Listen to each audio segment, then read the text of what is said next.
What's going on, guys? Welcome back to the channel. Today we're doing the top 5 first mods that you do to your Mustang right after you buy it. Let's get to it. Number 1, obviously wheels and tires. That is like a must. Get some nice wheels and tires on it. Get it looking good, get it looking fresh, get it looking different. Don't be like everybody else. Get some nice wheels and tires. Don't run around stock. Stock one's kind of ugly. That's my first mod, always do first wheels and tires. That's a must. Number 2, suspension. Get that thing lowered. Doesn't need to be dumped on its ass. Don't need to be slammed on its nuts, dragging bottom every time you go in and out of a parking lot. This is just lightly lowered on lowering springs. Looks amazing. You don't have to be one of them low boys dragging on everything. I got friends that have cars like that. They look cool, but they're just so unpractical. Like, I think it looks all like amazing. It just, I couldn't handle like scraping everything. It would make me, every time I hear his car scrape, it just makes me cringe. All right, so I'm sitting here editing this video, and I realized that it doesn't have to be. I'm saying it doesn't need to be slammed on this mess. I personally love how the cars look slammed. They look amazing.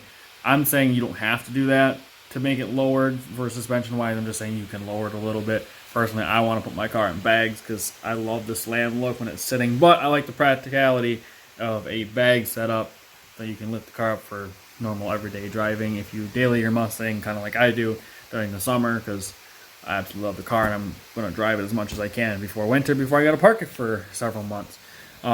So I just wanted to put that out there. I love the look of slam cars, and you can personally actually do that. I'm just trying to say that you don't have to, but you really should lower it a little bit to get rid of that like monster truck look, is what I like to call it, just to get the tire and the fitment to look a little bit better. But I'm not saying you got to dump it when you do suspension. Just wanted to put that in there before someone says, well, why wouldn't you you don't like slam cars? I do, but like to a point.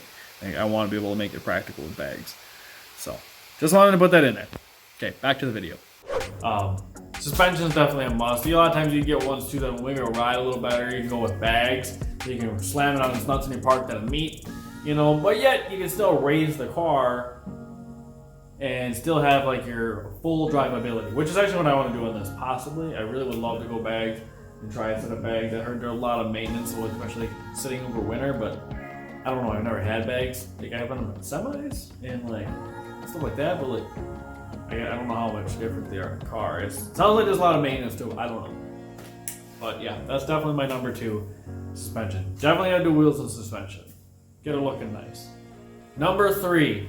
So I'm putting 3 different things in here because I'm gonna put them all in a group. A lot of times you group them together when you can order a lot of times on the website. So they'll group these 3 things together. It would be exhaust, intake, and tune. Those 3 are a must. I put those 3 in it because a lot of times if you put an exhaust and an intake on, you want to tune it to make it run better, get more power. The exhaust, get that thing flowing nice, get her sounding good, get her, just open it up, let that beast roar. And then, like to say with the intake, a lot of times the intakes will add power if you do the right ones. If you go with cheap knockout ones, and sometimes you lose power actually. But like, especially on these, the PMOS actually makes a decent amount of difference on them, especially when you tune them. And then tuning them, a lot better throttle response, a lot better power. No more speed limiter. Well, actually, I don't know if this had a speed limiter on it before anyway, but because of mine I bought tuned actually. But you can definitely get a lot more power out of these. You can tune it on E85, 91, 93, race fuel. I have a buddy that runs 110 on his car and his Camaro. Personally, I run 91 on this. I run 93, but we don't really have 93 around here. Closest gas station for me is like 45 minutes to an hour. And it's just not practical. So mine's tuned at 91, runs amazing, a lot better power than stock, makes a lot better throttle response by having it tuned. And my car is pretty much straight piped, it's loud as shit. I personally love it. I don't know if everybody else loves it, but I think it sounds amazing. I don't do it to get attention. I just love how it sounds because I like everything loud. I don't know why. It hurts my ears when I start it in the morning sometimes. And sometimes I wish it wasn't this loud, but I don't know. I love it. It sounds like a NASCAR, and to me, it sounds fucking awesome.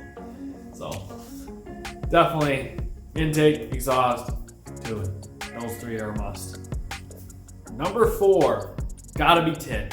I have tint on both side windows, the windshield, back window, my tail lights, corners of my headlights. Actually, if you can see it, this is actually tint. It's not vinyl wrap. It's not in the different aftermarket headlights. It's actually got tint on the corner of the headlights. I'll show you here. Personally, tint is amazing. I love tint on everything. It's very cheap, very inexpensive, and can really change the looks of your vehicles. I love it on the glass because it creates privacy for me, so not everybody can see inside my vehicle. And I love that it keeps my interior cooler during the summer. It protects all my interior, especially because my interior is very expensive because it's a premium and everything's leather. And it keeps things from getting hot and cracked. Yeah, so tint is amazing. I also have it on my taillights on here. As you can see, it's very dirty, but it looks good. It gives it the aftermarket look for like insanely cheap. You know, with the factor of actually protecting it, protects my taillights from the sun fading.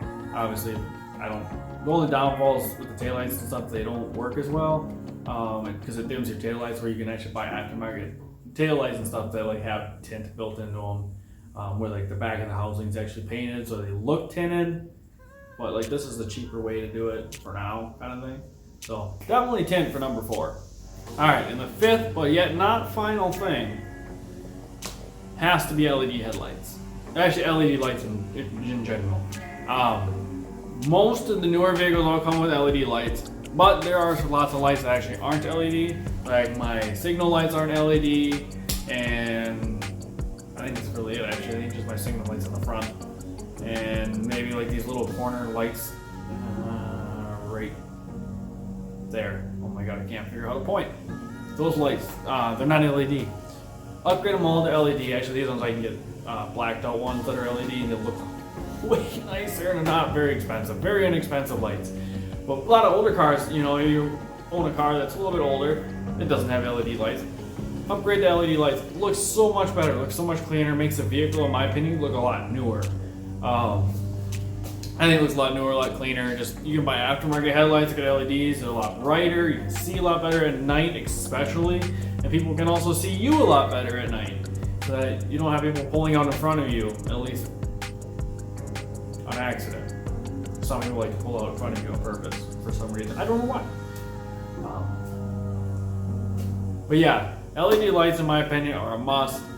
I think they tie it all together, along with tinted windows. Like, just to me, those LED lights, like these 5 things, in my opinion, just tie the whole vehicle together and just start a nice like platform or like base to like build off of. Like, to me, that's a good way, an amazing way to actually start a build.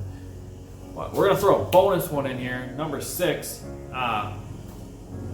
This kind of goes out to like your manual guys. If you got a manual car, definitely get a short throw. I have a short throw in my car. I didn't like it at first. It took a lot of getting used to. Now that I'm used to it, I actually fell in love with it. I can shift a lot faster. It's a lot quicker. You know, it's easier to find the gears and like just click, click, click, click, you fly through. All right, so those are my top 5 first mods you should do to any car realistically that you buy. I'm actually with a little bit of bonus one in there if you got a manual car. With that being said, make sure you like, comment, subscribe. Make sure you like the video because it gets us known on the YouTube algorithm. Gets, you know, really helps out the algorithm, gets our channel out there and gets it more known. Subscribe to the channel because we are 28 subscribers as of right now away from hitting 1,000 subscribers. And when we hit 1,000 subscribers, guys, we're doing a giveaway. I can't talk today. Wow. So once we hit 1,000 subscribers, I'm going to give away a bunch of cleaning products by Chemical Guys. No, I'm not sponsored by them. I just love their products. I use them on my car, my truck that's out there, right there. I love their products. They've always worked really well for me. They smell amazing too. Basic cars smell really good. So once we hit 1,000 subscribers or 1,300 followers on Instagram, but we're a lot closer to the 1,000 on YouTube. So that's kind of the one I'm focusing on. Once we hit that, we're going to do the giveaway. It's all 100% free to enter.